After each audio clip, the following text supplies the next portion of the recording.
আচ্ছা, ফেসবুক মেসেঞ্জারে আপনারা অনেকেই আছেন যারা গোপন চ্যাট করে থাকেন।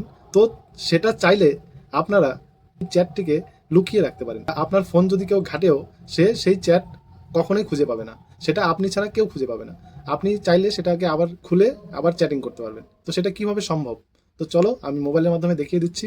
আর ভিডিওটি ভালো লাগলে অবশ্যই লাইক, কমেন্ট, শেয়ার করতে ভুলবে না এবং আমার পেজটিকে ফলো করে পাশে থাকো। আর যারা ইউটিউব থেকে দেখছো অবশ্যই চ্যানেলটিকে সাবস্ক্রাইব করে পাশে থাকা বেল আইকনে ক্লিক করে দিবে। চলো তাহলে দেখিয়ে দিচ্ছি। তো প্রথমেই তোমাদের ফোনের ফেসবুক মেসেঞ্জারটিকে ওপেন করে নেবে। ওপেন করে নেওয়ার পরে তোমরা যার চ্যাটিংটিকে লুকিয়ে রাখতে যাচ্ছ তার চ্যাটিংটা ওপেন করে নেবে।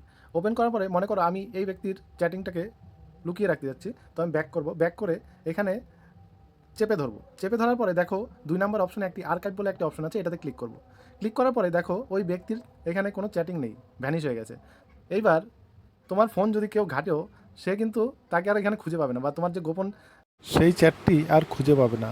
তারপরেই দেখো নিচে ডান দিকে মেনু বলে একটি অপশন আছে, সেটাতে আমরা ক্লিক করে দেবো। ক্লিক করার পরে দেখো আবার দেখো আর্কাইভ বলে একটা অপশন আছে, এটাতে ক্লিক করবে। তুমি যার চ্যাটটি লুকিয়ে রেখেছিলে সেটা দেখো এখানে শো করছে। তোমরা চাইলে সেটাতে আবার ক্লিক করে আবার নতুন করে তার সাথে চ্যাট করতে পারো। তো ট্রিক্সটি কেমন লাগলো অবশ্যই কমেন্ট সেকশনে কমেন্ট করে যাবে। আর ভিডিওটি ভালো লাগলে অবশ্যই লাইক, কমেন্ট, শেয়ার করতে ভুলবে না। আর যারা পেজ থেকে দেখছো অবশ্যই পেজটিকে ফলো করে পাশে থাকো। আর যারা ইউটিউব থেকে দেখছো অবশ্যই চ্যানেলটিকে সাবস্ক্রাইব করে পাশে থাকা বেল আইকনে ক্লিক করে দিও। ধন্যবাদ।